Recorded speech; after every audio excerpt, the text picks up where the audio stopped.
Hey everyone, Ryan here with Plague Scythe Studios, and today's video was prompted by a recent discovery I made, and that is the audio workstation program I use, Cubase, was not only one version behind, but a version and a half. So I've been using Cubase 8 for a while, since like right after it released, and I knew Cubase 9 came up, it released some point like a year or so ago, but I didn't know that 9.5 came out because I just really wasn't paying attention to the software releases or anything like that. So I went to check it out, and there was a couple really cool user interface upgrades and just some things to tweak the overall usability of the software. It looks sleeker, all the plugins look nicer, that sort of thing. So I went ahead and spent the small amount of cash to upgrade from one Elements to another Elements.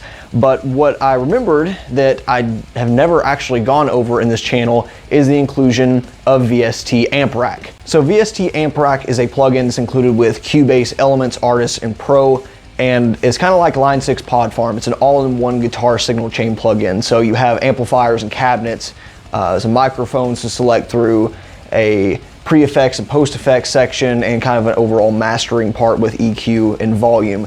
And this is all taken up in one insert slot. So unlike on stuff like my FreeVST tutorials where you'd have your overdrive pedal, amplifier, cabinet, IR section, and all of those would take up several inserts, this one is only limited to one, which does save some space and CPU overhead. The more premium versions of Cubase also include a bass guitar VST amp rack, but we won't be going over that today because I only have Elements, because I can barely use like half the functionality of Elements and definitely don't need Artist or Pro right now.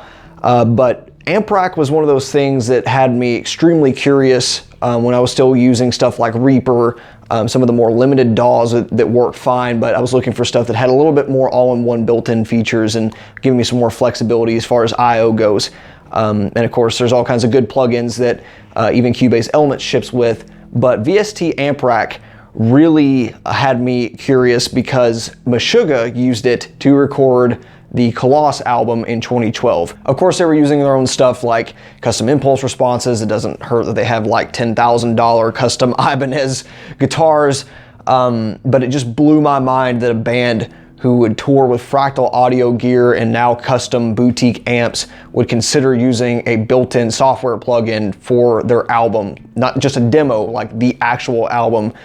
So I thought, okay, I've got to try this thing out and see if it's worth a shit for me. To test drive the plugin, we'll be using an Agile 8-string with Fishman Fluences, and I'll use some of my Gibson light guitars for the softer, more low-gain stuff, and that should about do us. And apologies in advance because I know there's going to be no semblance of pacing in this video, because to record this stuff, and it's one of the reasons I've kind of shied away from VST plugins in the past few months, is just a pain in the ass if you're editing stuff real time, because I can't get the audio to come through a screen capture software solution, and if you play it back after the fact, you're only going to see your last edited version of the of whatever setup you have in the VST plugin. So for that reason, it's going to be a choppy mess. I apologize for that, but hopefully we'll be able to see the results nonetheless. So with that, let's get on with it. Let's go ahead and take a physical tour of VST Amp Rack before we get into some tone building.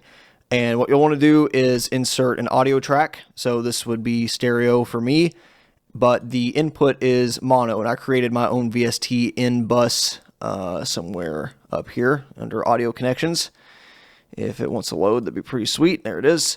And I created my own bus with input 2, which is a line input, which I have set to instrument in on my USB interface. So that will get you your guitar in, and in order to hear yourself, you're going to want to hit the monitor button there, which will induce a little bit of latency, but that's the cost of having some built-in software do all your distortion.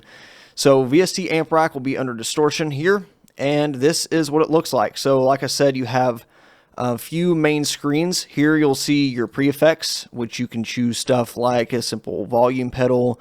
We'll take, do a noise gate. Of course, you have your classic overdrive there, fuzz, whatever, and they all look fairly simple, and they control fairly simply as well. So overdrive is going to have your general Boss overdrive or Tube Screamer type controls with drive, tone, volume. engage, disengage, and pretty much the same story for all of these. Of course, you have your time-based effects you can use there as well. For amplifiers, you have a total of 8 to choose from. So a Plexi 50 watt, which is kind of like the older Marshall style, Plexi Lead 100 watt, which is like your JCM 100, a Diamond 100 watt, which is your 5150 and Mesa Boogie dual rectifier sound, much more like a dual rectifier, but this is kind of supposed to take care of both roles. A Blackface 85 watt, which is your clean Fender amp, a Tweed 45 watt, which I think takes the role of a few different amps in this, so I won't call out which one specifically. Deluxe 22 watt, again, kind of a Fender, more dirty channel clean amp. British Custom 30 watt, which kind of sounds like a Vox, kind of has some orange characteristics to it as well. And if you just don't want an amplifier at all, you can do that. And perhaps you just want to use the built-in cabinet, so I can show you how to mix and match that as well. And then you have matching cabinets for all of those, with a Plexi 4x12 being your kind of G12 classic Marshall sounding speakers, Diamond being your V30s, and 2x12, 4x10, 1x12, 2x12 here. So you have a pretty decent selection of speaker cabinets to pair with the amplifiers, even if there's not specifically one for each one of them. And then same deal with post effects. This is where you would put stuff like your delays, like your reverbs, and time-based effects generally, and you can even do like an equalizer in between this, or after this, that is, which would simulate having it in the effects loop. You have 2 microphone options, but you have a total of 7 spots to place them. So it's really like having 14 impulse responses that you can blend between 2 at a time. So say I want my condenser mic, this would be like your U87 on the edge here right next to the speaker. You can mix it fully there, or you can mix it fully towards your SM57 type mic, and you can also pick the position. Unfortunately, you can't separate one because, generally I like the sound of an SM57 closer to the edge. I like the Neumann microphones closer to the center, so that is one limitation of the software. And then it'll kind of tell you what you have going on signal path wise. You can make it stereo or mono. And then under mastering screen, kind of have like a final equalizer where it'll show you how your curve is being affected down below. Of course, I prefer to use the equalizer that is built in to Cubase here. It's a little bit more controllable, I find, especially dragging and dropping points, but it'll still let you do this here if you have a particular reason to, and that will mute. So that's basically what Cubase VST Amp Rack has looked like and will probably continue to look like for some time. So like most plugins that are included under Cubase, this comes with a plethora of presets you can choose from to sound like basically anything from ZZ Top to, where are you? There you are, Meshuggah. I guess they can call these guys out by name, considering that they're kind of sponsored by Steinberg. But this is really the presets that made me want to try this software out, because this is supposedly the amp plugin that was used on Coloss, like I said. So I guess we'll just pick a few and see what it sounds like. For right now, I'm going to be using my Agile with the Fishman Fluences set to the single coil sound. That way we get a little bit of classic rock and lower gain stuff, and then we'll switch to some higher gain.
You might have noticed some excessive background noise on those short demonstrations, and part of that is the fault of these pickups. When you switch to the single coil or coil split mode, you do get some high frequency noise, although it's not nearly as pronounced in my real amps or AX8. I think part of it is going through the software interface, probably is not playing too nice with it. But there is definitely some noise associated with this plugin as well, and more of it is just how long it lingers. Even with the tightest gate setting, you have a measly 50 milliseconds to play with, which, still gives you plenty of time for, a noisy signal chain to come through, especially on tighter playing. So that is a little bit of a limitation and something that annoys me with this plugin. You could always add stuff like the built-in gate afterwards in Cubase, but for right now, let's stick to just what's in the box here. So let's go ahead and take a look at some of the higher gain settings, and I will switch to humbuckers for this.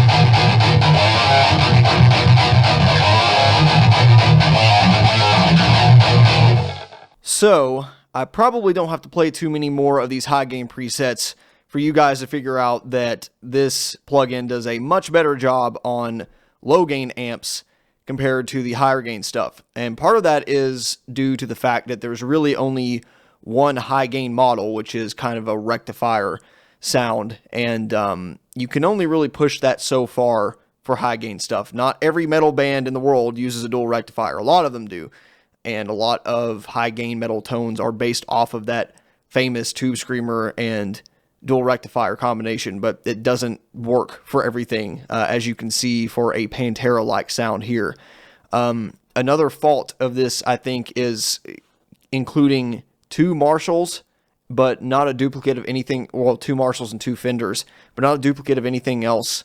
And especially the Mesa Boogie stuff, or even a 5150 for the high gain, would make so much more sense, I think, than having multiple of these clean amps, which can get, really close with just an EQ after, I feel like, versus the different high gain voicing. So that's one major limitation. And some of that, the other limitations, I think, are due to the cabinet impulse responses. But just to be sure, let's go ahead and check out what is probably the Mac Daddy of high gain presets in here, the Meshuggah presets. And there are four of them. Yeah, so you got Meshuggah Diamond 57, which is a rectifier with 57, SM57 microphone fully panned. You have the Norman 87 fully panned, same deal. The rectifier and Marshall cabinet, which is really what they actually played when they used real amps back in like Chaosphere and Future, Destroy, Erase, Improve. And then kind of a Marshall sound, which is nowhere near their modded Fortin amps. But nonetheless, we'll go ahead and run through all of these for the fun of it.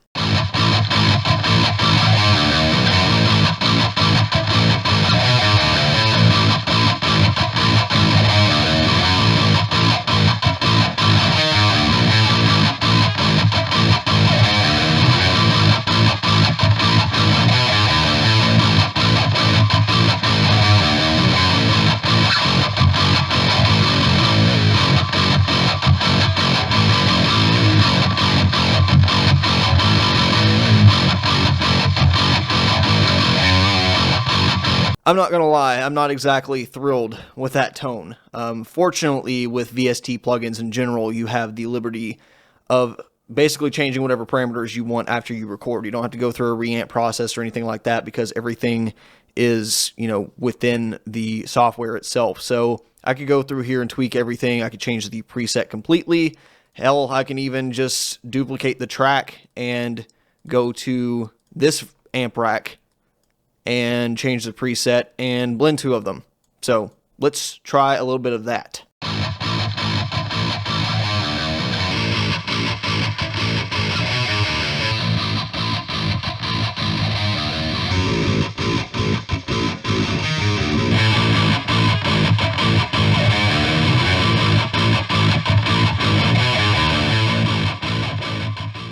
For those of you that have watched any of my previous videos, you probably already know that this isn't exactly up to snuff for me.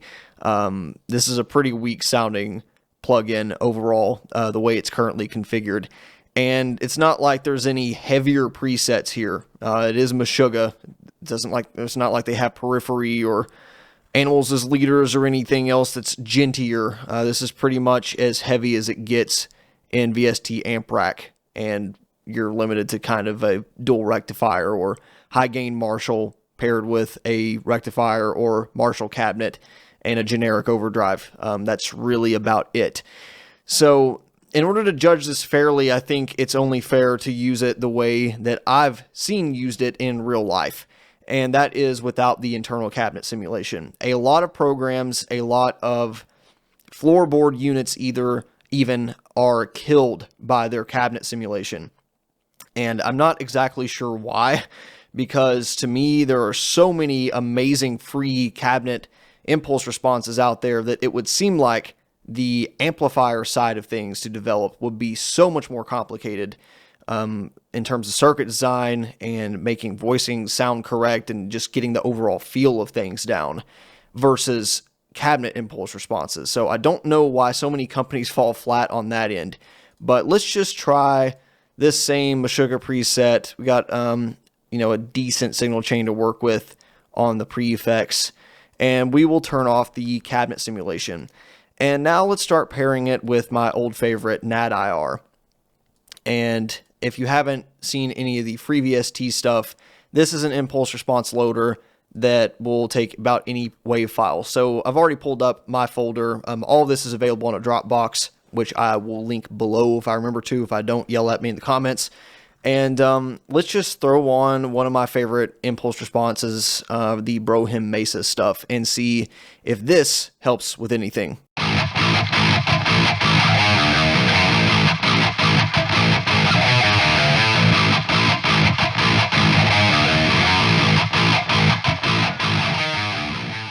Now we're getting somewhere. And realistically, this is kind of the way I've used VST Amp Rack in the past, especially for stuff like leads, where it's nice to be able to cram just so many of these effects into one slot on your inserts, and it's close enough a lot of the times. And when you're dealing with just free VST plugins, close enough is good enough most of the time. I don't plan on tracking an album with any of this stuff. This is really just to get your ideas on paper, so to speak, and, just be able to cram in all these effects into one insert and then have a decent cab simulation afterwards. Usually gets the job done. I've not used this for rhythm so much because of the other things I'm about to show you.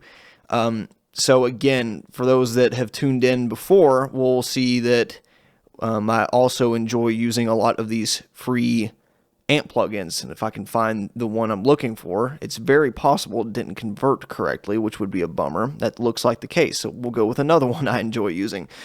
I switched from Cubase 8 to 9.5, and I guess the 32-bit plugins aren't playing nice right now, or if ever.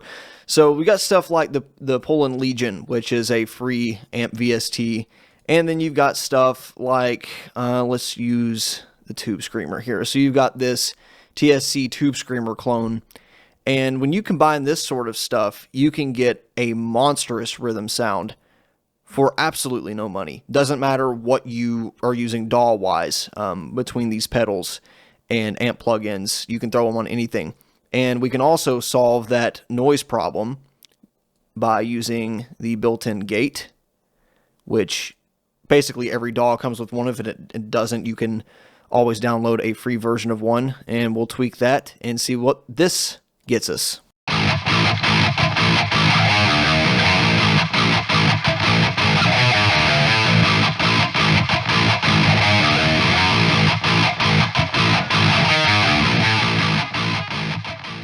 Now, I don't know about you guys, but to me, that sounds so much better. Just less fake, less processed. I don't know how to describe it any other way. And obviously, these plugins all gear is only as good as the player, and that's probably why Meshuggah could track an entire album using, a rectifier plugin in a audio workstation, because they could probably plug into like a Marshall MG15 and sound like, Meshuggah, because they're amazing.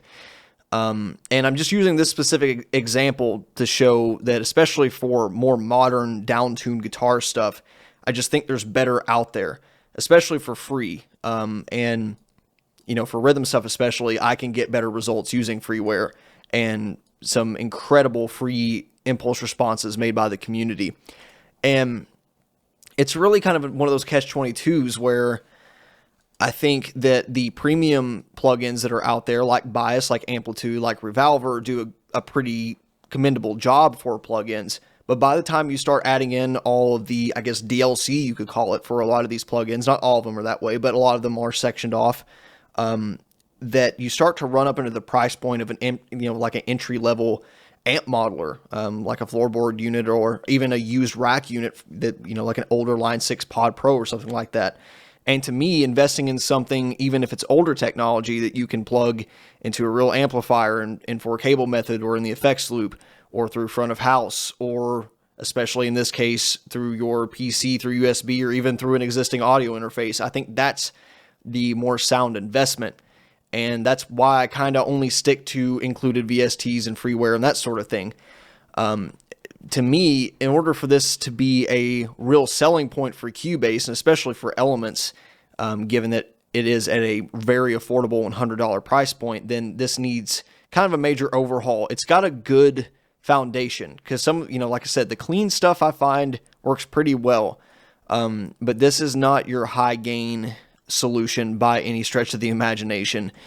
And, you could spend some time and pair it with some other external effects and get some pretty good results. But again, like I've shown in some free VST videos, I just feel like there's better stuff out there that have been made for free.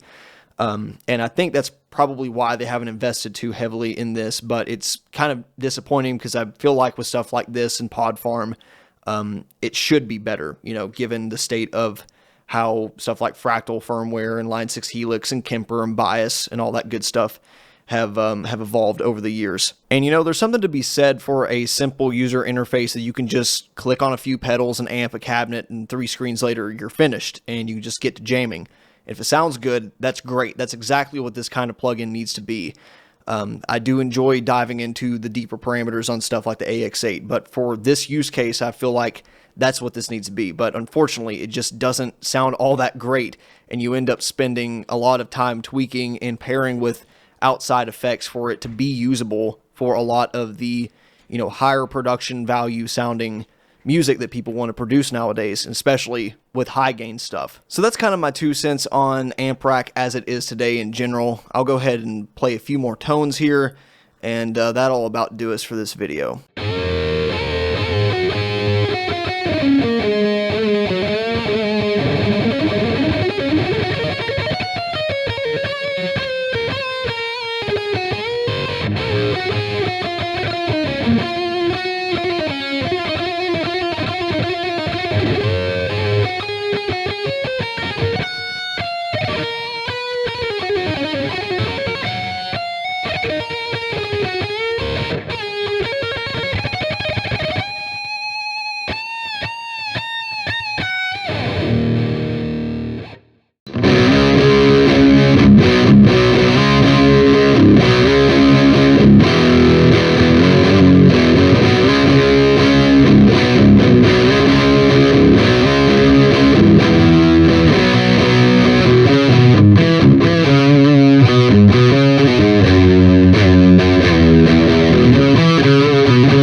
I think that's about all I have to say for VST Amp Rack in order to not demonize Steinberg any further than I have in this video.